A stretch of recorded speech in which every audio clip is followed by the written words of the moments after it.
There's no shortage of landfill space in the United States today.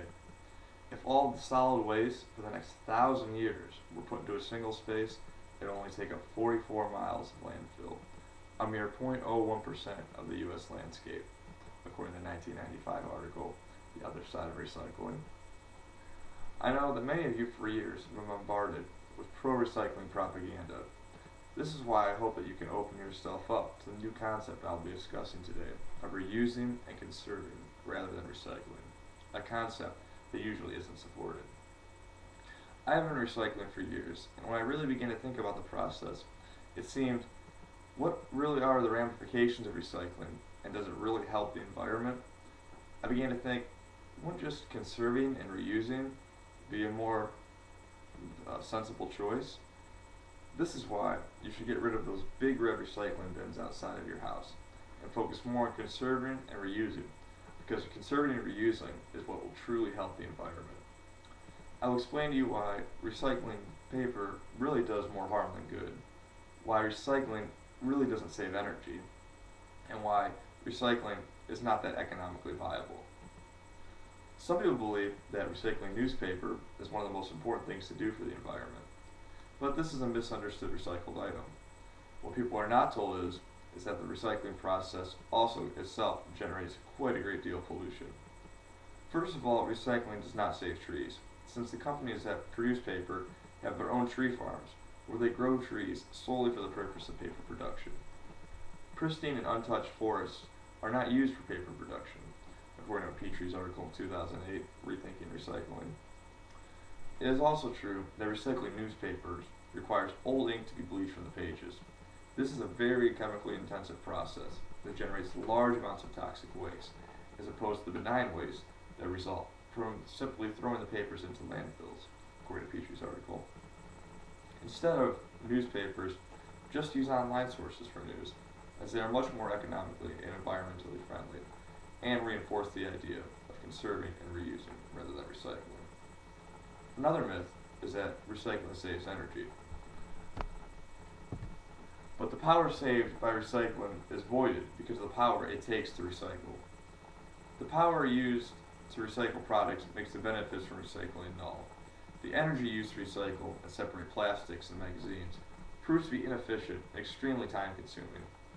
Magazines especially contain too much foreign debris, which often gets a whole recycling load rejected, wasting much valuable time and effort. Extracting the recyclable material from these products proves to really do more harm than good, as the benefits really don't outweigh the consequences. The energy used and the greenhouse gases that are emitted from the recycling process, it seems, makes this essentially everything we are doing null. We really are just putting things in different piles before we throw them away. When we recycle, it requires more trash pickup to come pick up the recyclables, creating more air pollution. Due to mandatory recycling in New York City, there had to be two additional pickups per week, and in Los Angeles, they had to double their fleet of trash trucks on the road, doubling the pollution, and doubling the energy emitted, according to the 1995 article, The Other Side of Recycling. Not only does recycling hurt the environment, it also hurts the economy. Recycling is really not even that economical a process. Some people believe that by using recycled products, they are saving money. But if this is examined closely, it proves to be inaccurate. Recycled products do tend to be somewhat less expensive on the store shelves, but the retail cost does not always tell the whole story.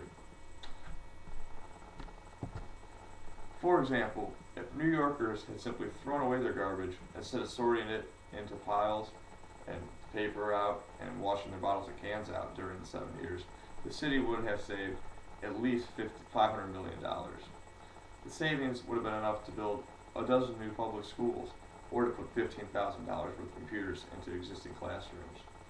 It might have been enough to increase the park department's operating budget by 50% each year, according to Alliance's 2009 article, The Remarketing of Recycling. Quite often recycling programs are paid for by the taxpayers, and once your local recycler collects your trash and processes it, they turn around and sell it to whichever company will make the retail products. So when you see a roll of recycled toilet paper sitting next to a roll of fresh paper for 50 cents less. That doesn't account for the taxpayers' money that was used to process the recycling program, the recyclable materials, and make the recycling program a reality. Remember also that your dollars also must be used to pay the employees of the government-ran recycling programs. Recycling is never, for the purposes of saving the environment, a more viable option. We must conserve and reuse instead. So before you take your next load of recycling out to the curb, double check to make sure that there's nothing we can use again. We should not be focused on recycling as it perpetuates the problem of hurting the environment.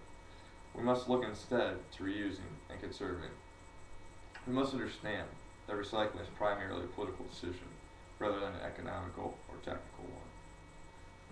We need to reduce the amount of recycling we do and put the energy into reusing and conserving instead.